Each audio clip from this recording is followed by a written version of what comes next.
শিল্পকলা একাডেমি বলুন, শিশু একাডেমি বলুন, আপনি কি এগুলোকে হাসিনার মতো সিআরআই বানাতে চান? আপনি কি সেগুলোকে দলীয় প্রপাগান্ডা বানাতে চান? আপনার নিজের ন্যারেটিভ তৈরি করতে চান? তা হবে না। শিল্পকলা একাডেমির মহাপরিচালকের পদ ছাড়ার ঘোষণার পর রাস্তায় নেমেছে নাট্যকর্মী ও শিক্ষার্থীরা। রোববার বিকেলে শিল্পকলা একাডেমির সামনে অবস্থান নিয়ে পুনরায় সৈয়দ জামিল আহমেদকে মহাপরিচালকের পদে পুনর্বহালের দাবি তোলেন। অনেক বছর পর আমরা একজন যোগ্য মানুষকে পেয়েছিলাম এই স্বায়ত্তশাসিত প্রতিষ্ঠানের দায়িত্বে। সৈয়দ জামিল আহমেদকে পুনর্বহাল দেখতে চাই আমরা বাংলাদেশ শিল্পকলা একাডেমিতে। বক্তব্যে উল্লেখ করা হয়, স্বায়ত্তশাসিত প্রতিষ্ঠানের বৈশিষ্ট্য নষ্ট করেছে আমলাতন্ত্র এবং সংস্কৃতি উপদেষ্টা মুস্তফা সরোয়ার ফারুকীর চলমান কার্যক্রমের কড়া সমালোচনা করেন।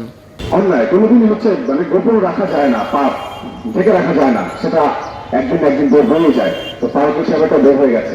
ভয়ঙ্কর একটা পর্যায়ে অলরেডি চলে গেছে যে এই ধরনের এইভাবে আটকে দেওয়া হচ্ছে, মন মতো কাজ না করলে, খায়েশ মতো কাজ না করলে এইভাবে আটকে দেওয়া হচ্ছে, প্যারালাইজ করে দেওয়া হচ্ছে আমলাতন্ত্র দিয়ে, কুৎসিত প্রপাগান্ডা দিয়ে, কুৎসিত এরকম ক্যাম্পেইন চালে। এটা ভয়ঙ্কর। নাট্যকর্মী আল মামুন মনে করেন, শিল্পীর ওপর চাপ প্রয়োগ বন্ধ না হলে সৃজনশীল কোনো কাজ উঠে আসে না।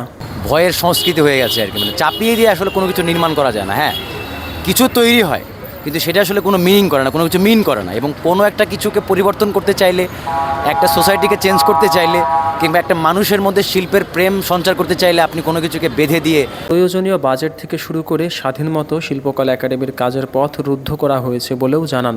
পদে পদে সে যে একটা বাধার সম্মুখীন হচ্ছে, তো এটা তো পারছে না আসলে। মানে আশেপাশে এত বেশি অসৎ, এত বেশি অনৈতিক মানুষজন, এত ধান্দাবাজ মানুষজন যে এদের সাথে আসলে পারা যায় না, এত বেশি সংখ্যা।